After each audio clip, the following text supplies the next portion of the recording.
నమస్తే నేషాల్ని welcome to special debate. Bangladesh లో దాడుల పర్వానికి తెరపడటం లేదు. హిందువులే టార్గెట్ గా అల్లరి మూకలు రెచ్చిపోతూనే ఉన్నారు. తాజాగా మరో హిందూ యువకుడి హత్య జరిగింది. దుకాణంలో నిద్రిస్తున్న ఓ హిందూ యువకుడిని సజీవ దహనం చేశారు.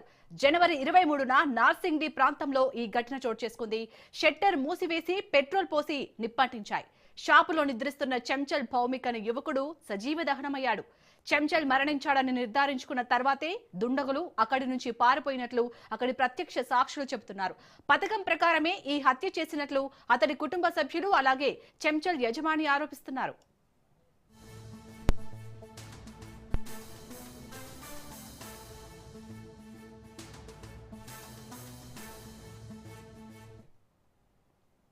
బంగ్లాదేశ్ లో అరాచక శక్తుల హింసకి అడ్డుకట్టపడటం లేదు. హిందువులపై దాడులు, హత్యల పరంపర కొనసాగుతూనే ఉంది. మైనార్టీలైన హిందువులపై దాడులు, హత్యలు పెరగడం తీవ్ర ఆందోళన కలిగిస్తోంది. కొద్ది రోజులుగా జరిగిన కొన్ని సంఘటనలు కలకలం రేపాయి. 2025 డిసెంబర్ 18న మైమెన్ సింగ్ లో హిందూ కార్మికుడు దీపు చంద్రదాస్ ని ఒక గుంపు కొట్టి చంపి ఆపై అతన్ని మృతదేహాన్ని చెట్టుకు కట్టేసి నిప్పంటించారు.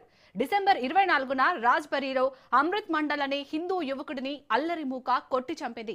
డిసెంబర్ 29న భలూకాలో అన్సార్ సభ్యుడైన బజేంద్ర బిశ్వాస్ ని సహోద్యోగే కాల్చి చంపాడు.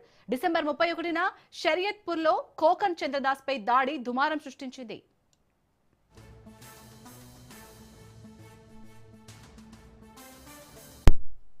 మరోవైపు బంగ్లాదేశ్ పరిణామాలపై మాజీ ప్రధాని షేక్ హసీనా ఆవేదన వ్యక్తం చేశారు. మహమ్మద్ యూనస్ నేతృత్వంలోని తాత్కాలిక ప్రభుత్వం దేశాన్ని అంధకారంలోకి నెట్టేసిందని ఆమె ఆరోపించారు. దేశాన్ని రక్షించుకునేందుకు బంగ్లాదేశ్ ప్రజలంతా ఐక్యం కావాలని పిలుపునిచ్చారు షేక్ హసీనా. దేశం ఇప్పుడు భయం గుప్పిట్లో ఉందని, ప్రస్తుతం ఏ దేశం కూడా బంగ్లాదేశ్ ను, దేశ ప్రజలను గౌరవంగా చూడటం లేదన్నారు. గతంలో తమ పార్టీ అధికారంలో ఉన్నప్పుడు ప్రజలు కలిసిమెలిసి జీవించేవారన్నారు. ఇప్పుడు ఆ పరిస్థితులు ఎక్కడా కనిపించడం లేదని ఆందోళన వ్యక్తం చేశారు.